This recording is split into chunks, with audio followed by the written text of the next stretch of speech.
Ahora sí, voy a entonces llamar a los expositores de nuestro siguiente panel. La integración con los demás actores de la sociedad civil es el título del panel y para ello voy a invitar a Vicente Campeni, vicepresidente del INVAP, a Juan Ignacio Maquieira, director ejecutivo de Techo Argentina, y a Sergio Torres, juez de la Suprema Corte de Justicia de la provincia de Buenos Aires. Perdón. En vez de Juan Ignacio es Lucía Gross. Lucía, te pido disculpas. Me alegro que haya una mujer en el panel conmigo. ¿Cómo estás? Falta una silla. Ahí la bueno. Siéntense y... ¿los traes?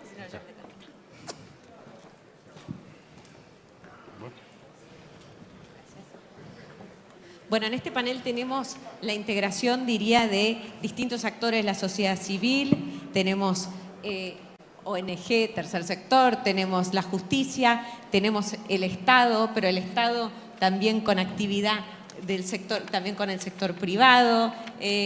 Primero me gustaría, en el caso, Vicente, que nos cuentes un poquito brevemente qué hace el INVAP. Bueno, muchas gracias por la invitación. Fue muy lindo todo lo que escuchamos hasta ahora, digamos, un aprendizaje muy interesante. INVAP es una empresa que ya va a cumplir 50 años.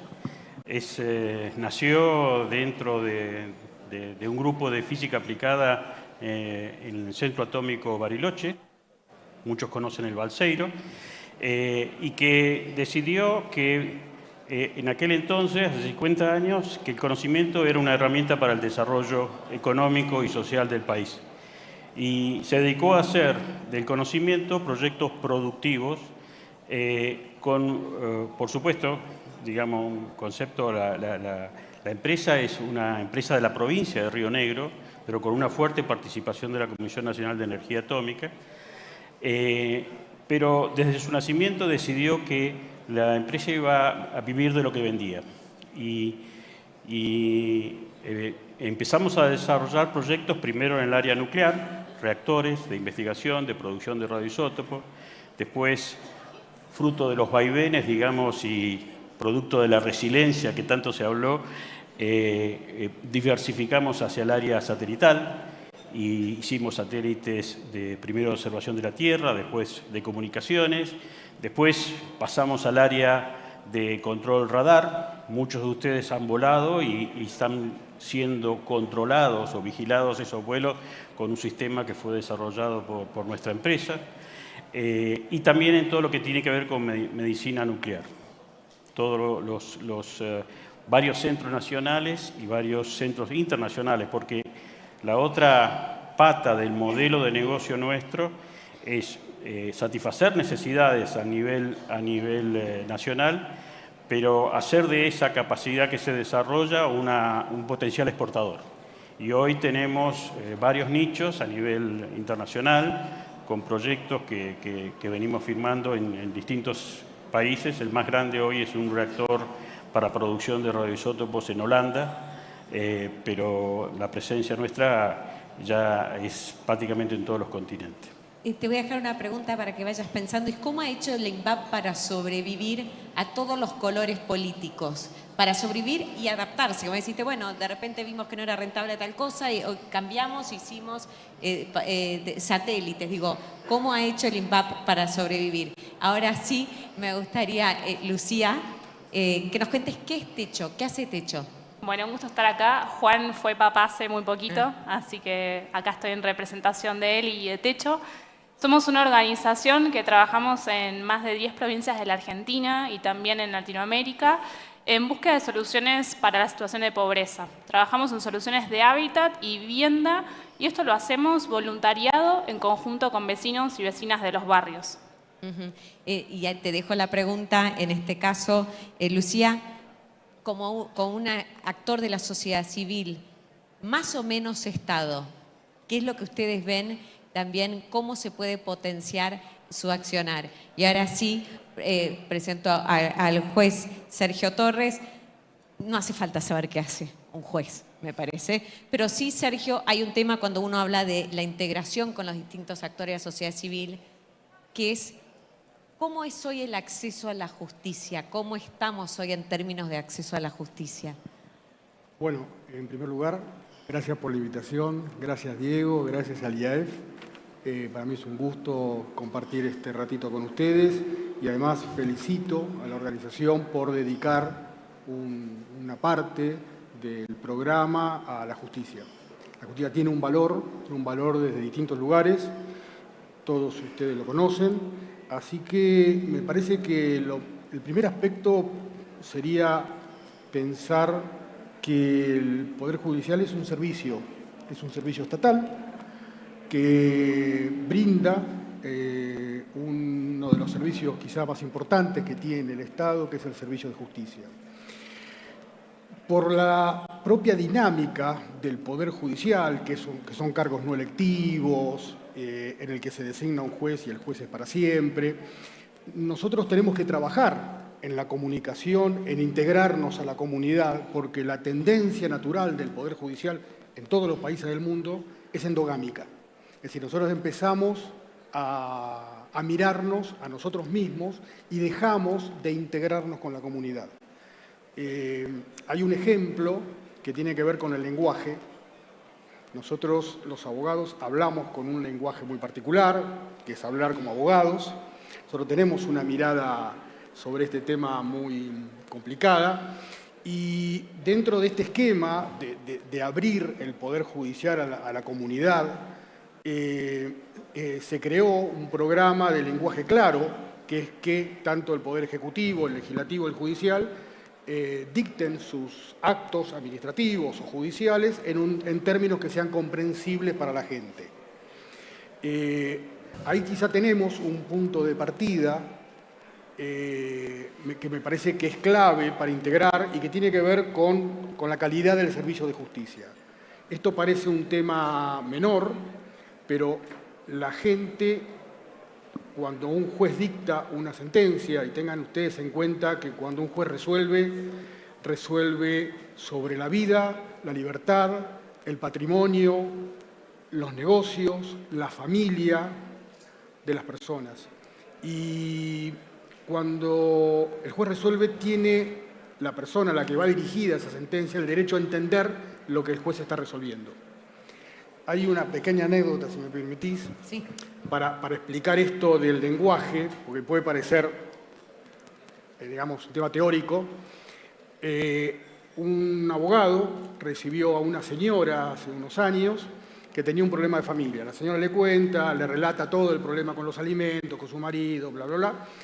Y en un momento, bueno, el abogado, cuando termina la señora, le dice, bueno, señora, de acuerdo a lo que usted me plantea, creo que la respuesta, la mejor, la única respuesta que hay es ejecutar a su marido. Y la señora lo miró y le dijo, ¿no será mucho?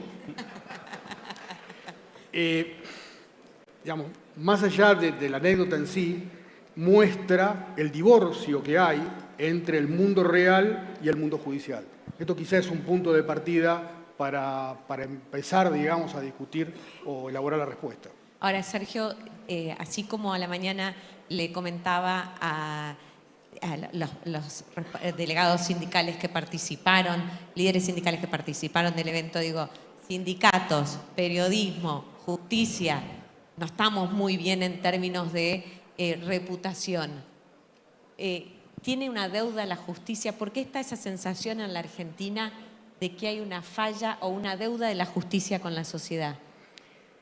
Es una pregunta clave y no tiene una respuesta fácil. No hay una única respuesta. Está claro que el Poder Judicial sufre un proceso de deslegitimación social. No puede sufrir un proceso de deslegalidad, porque el Poder Judicial es un poder del Estado, uno de los 3 poderes del Estado, y está en la Constitución, por lo tanto no habría discusión sobre el aspecto.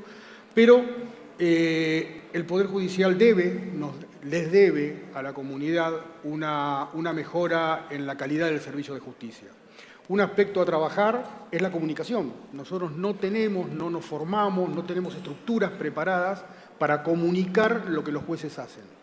Porque por un lado, la gente no cree en el sistema judicial, pero por otro lado, lleva un montón de procesos o de conflictos al sistema judicial. Solamente en la provincia de Buenos Aires, solamente en la provincia, hoy día hay más de 5,5 millones de causas en trámite.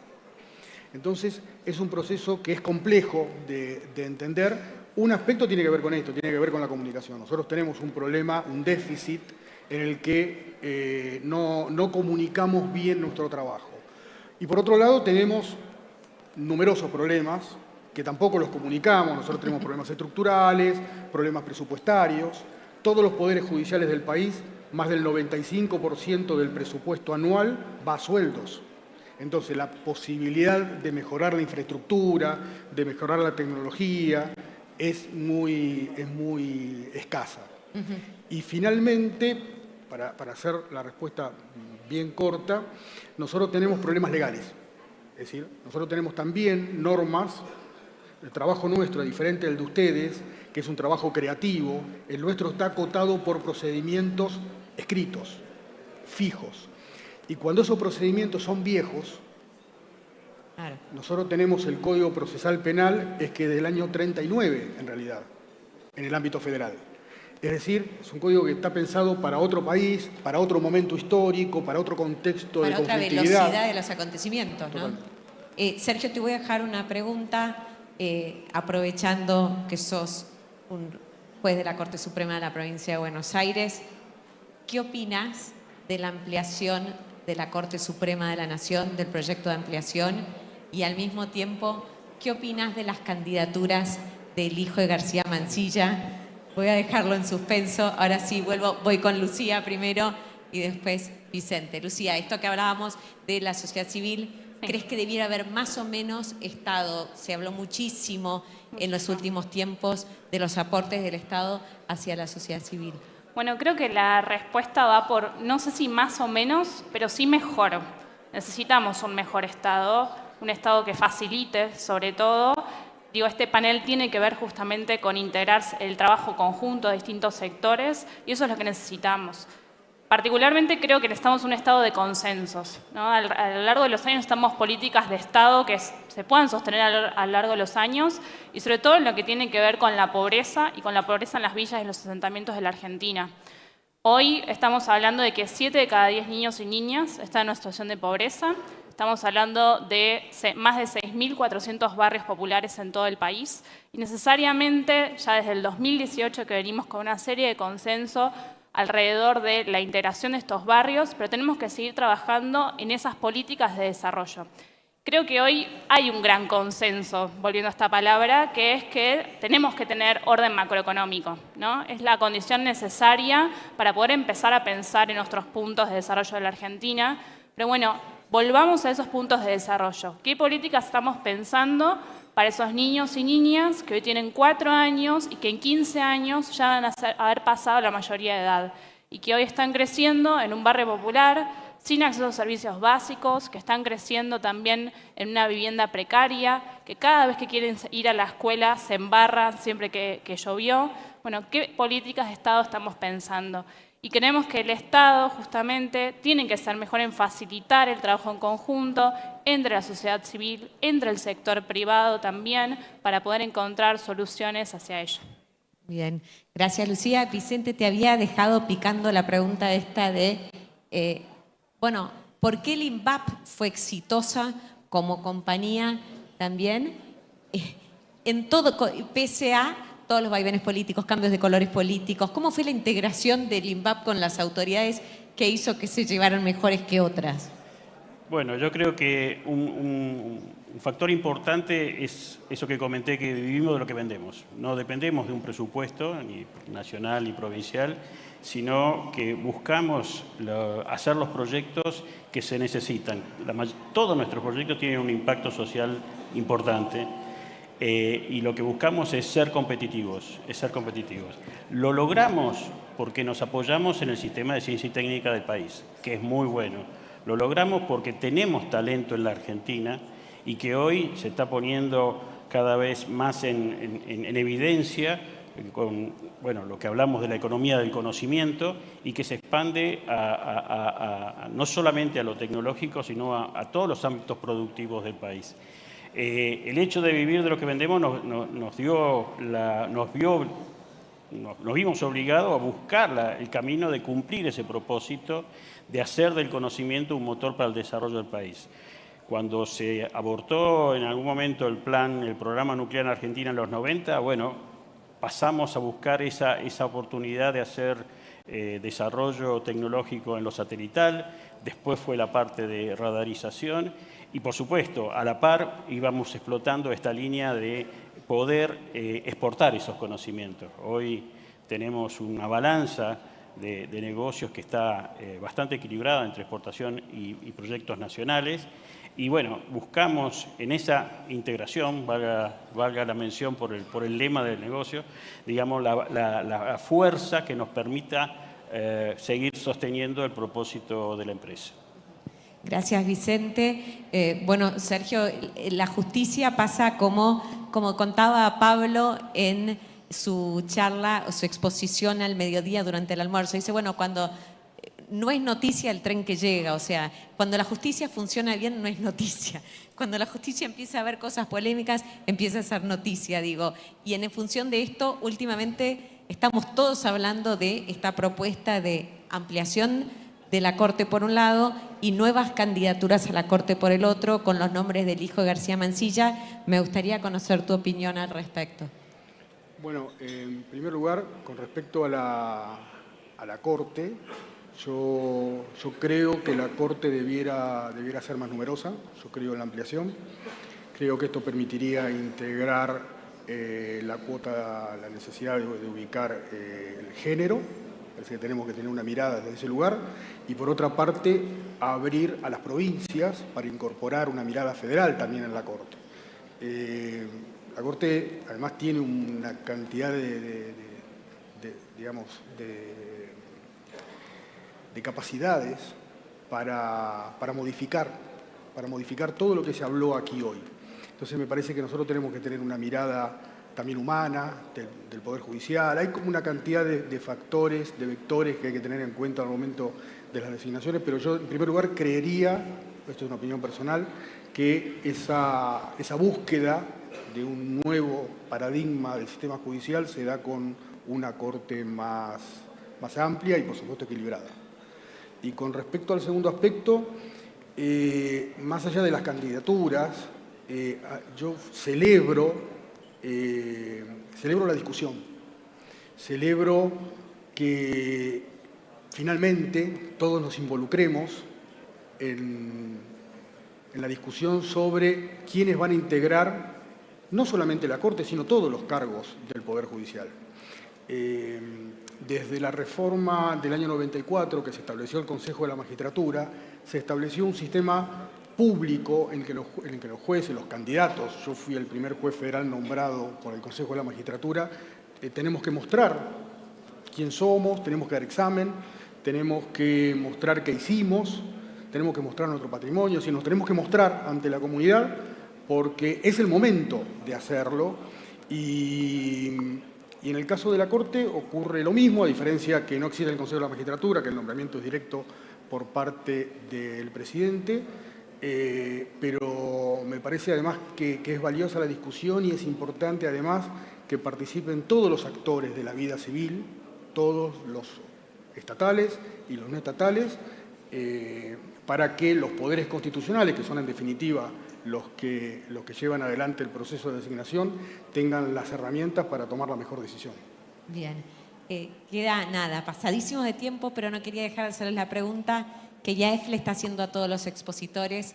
¿Cuál es el sueño argentino para ustedes, Vicente? Bueno, Argentina, creo que todos coincidimos que es un país hermoso, con un potencial enorme, con mucho talento. No tenemos conflictos bélicos como otros países que están cercanos. No tenemos discriminación dentro de la sociedad, es algo... Y yo, como sueño, me planteo un poco algo que ya se mencionó bastante acá en esta sala, que es el tema de fortalecer el pensamiento crítico. Y para fortalecer el pensamiento crítico hace falta algo que también se dijo acá, que es aumentar la capacidad de escucha. Que nos escuchemos más, pero no solo nos escuchemos para responder al otro, sino que nos escuchemos para sumar perspectivas y de ahí poder construir una Argentina mejor. Bien. Sergio. Yo creo en un país con una justicia accesible, previsible y humana. Creo que esto es un punto de partida para construir la paz social. En definitiva, la fraternidad, la concordia, que debieran primar en nuestros países, se logran con diálogo, con escucha, y si ese diálogo, esa escucha no es suficiente, que haya una justicia que acerque la fraternidad con las personas. Lucía. Bueno, desde Techo es raro porque siempre decimos que soñamos con dejar de existir. Y para una organización eso a veces va en contra, ¿no?, de lo que uno es. Y queremos dejar de existir porque queremos que nenes y nenas que hoy tienen 4 o 5 años puedan crecer en un país de oportunidades. Que puedan ir al colegio, que cuando vuelvan del colegio estén pensando en el rico plato de comida que les espera, que puedan elegir qué estudiar, que puedan elegir cosas que quizás para uno terminan siendo cotidianas y el día a día, como tener una dirección donde llegue un paquete, poder elegir las zapatillas que quieren ponerse y recibir un regalo el Día de Reyes también. Soñamos con esa Argentina y sobre todo en este momento que haya una Argentina de más empatía, donde nos podamos poner en el lugar del otro, que creemos que es el primer paso para poder trabajar en conjunto, entre organizaciones, entre el sector privado, también entre la justicia y entre todos los que estamos acá. Así que soñamos con ese país que creo que se construye con todas las personas que están acá y también del otro lado que nos están viendo. Muchísimas gracias, Lucía. Lucía, Sergio, Vicente, les agradezco muchísimo el haber aceptado participar de este panel. Sé que el tiempo es corto y hay muchísimos temas. Esa es la buena idea, eso es lo bueno de que queda para la siguiente convención de IAEF. Yo me autoinvito y los autoinvito a ustedes. Y así la seguimos. Gracias. Gracias. Muchas gracias.